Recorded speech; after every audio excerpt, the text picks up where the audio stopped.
Did you know that NASA has finally revealed the truth about the fake moon landings? Mainstream media barely reported on the revelations, so most people remain none the wiser about what NASA has admitted in the last 12 months. The truth of the matter is, NASA has all but admitted the landings were fake, and anybody who works in the space industry or has any knowledge about rocket science has quietly accepted that the whole thing was a charade. So why the hell is nobody talking about this? We literally didn't go to the moon in 1969, and to this day no human being, American, Russian, Chinese or ancient Egyptian, has been past lower Earth orbit, which is about 1,000 miles above sea level. That's right, no human being has ever been higher than 1,000 miles above sea level.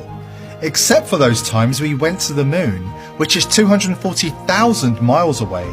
And guess what? We did that in 1969, when a computer with the computing power of a TI-89 graphing calculator was the size of a house. Fast forward to today, over 50 years later, when an iPhone has more computing power than every single computer on Earth in 1969 combined. And yet, NASA claims that we can't go back to the moon because we have lost the technology to go to the moon.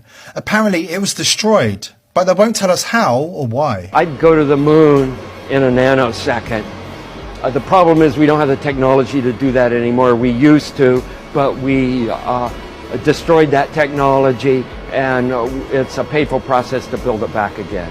But going to Mars should be one of the next series of steps that humans do. The first step should be going back to the moon for a number of technical reasons and exploration reasons, and then after that, Mars, maybe high orbit in Venus atmosphere, maybe going to Europa. There's all kinds of targets to go to, places of interest in our solar system.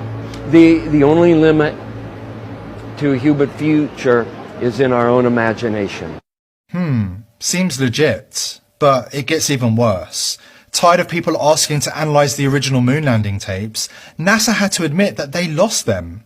Then the story changed, and they claimed that they had to tape over the original moon landing tapes because of budget cuts.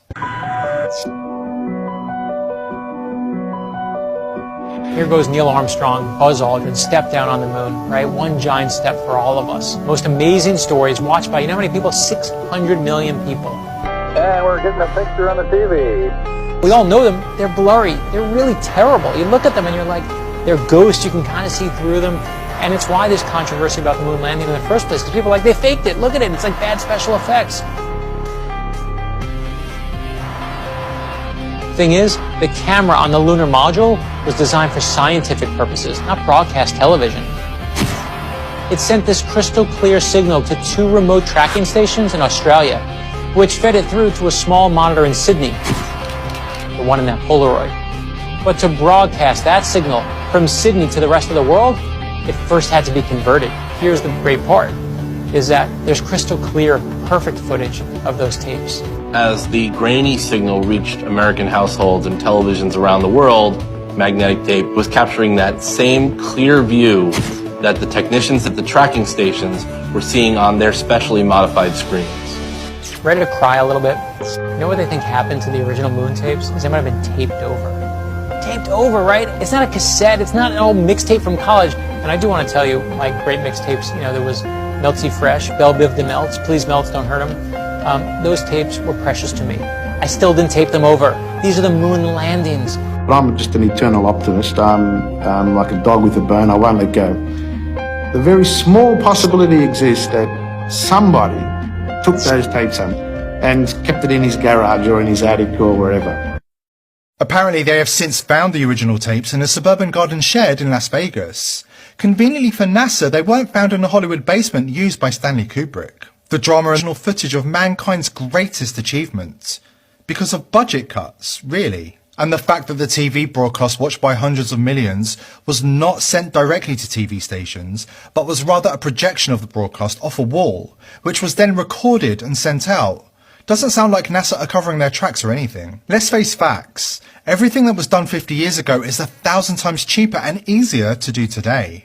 Are we actually expected to believe that we went to the moon in this piece of shit 50 years ago? I've seen homeless encampments on Skid Row that have more insulation.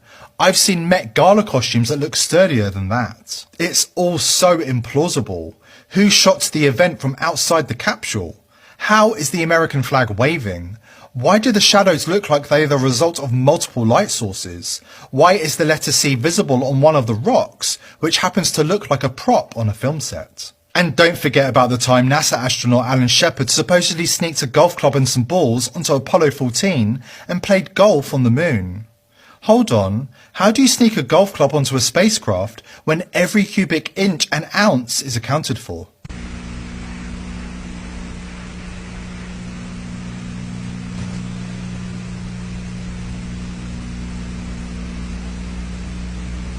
They got more dirt than ball this time.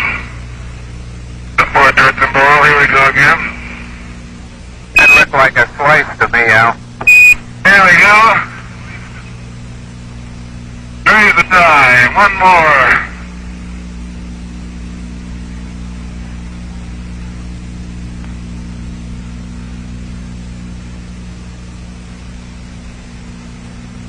Miles and miles and miles. He sneaked it up his arse, obviously. Really, let's think about this rationally.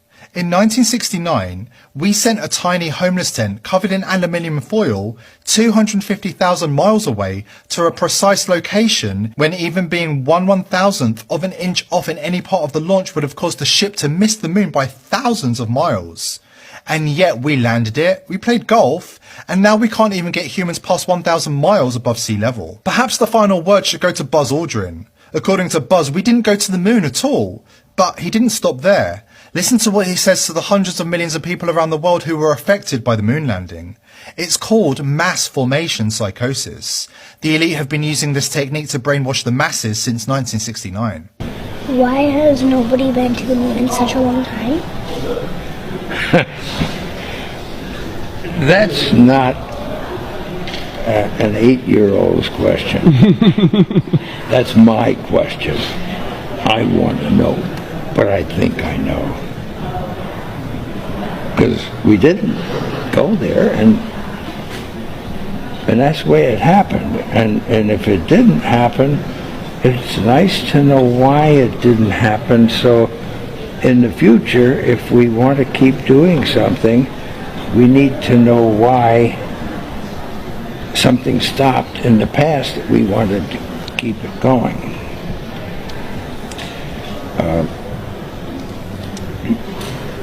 Money is a good thing.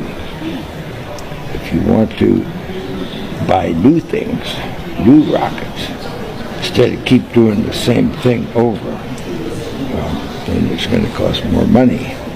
And other things need more money too. So having achieved what the president wanted us to do, and then what thousands, millions of people in America and millions of people around the world. You know, when we toured around the world after we came back, the most fascinating observation was signs that said, we did it. Not just us, not just America, but we, the world, different countries. They felt like they were part of what we were able to do. And that made us feel very good. It doesn't take a body language expert to know that they're lying. Astronauts Neil Armstrong, Michael Collins, Edwin Aldrin. Neil?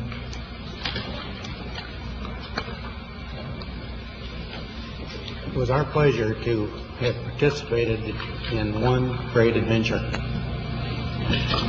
It's an adventure that took place not just in the month of July, but rather one that took place in the last decade.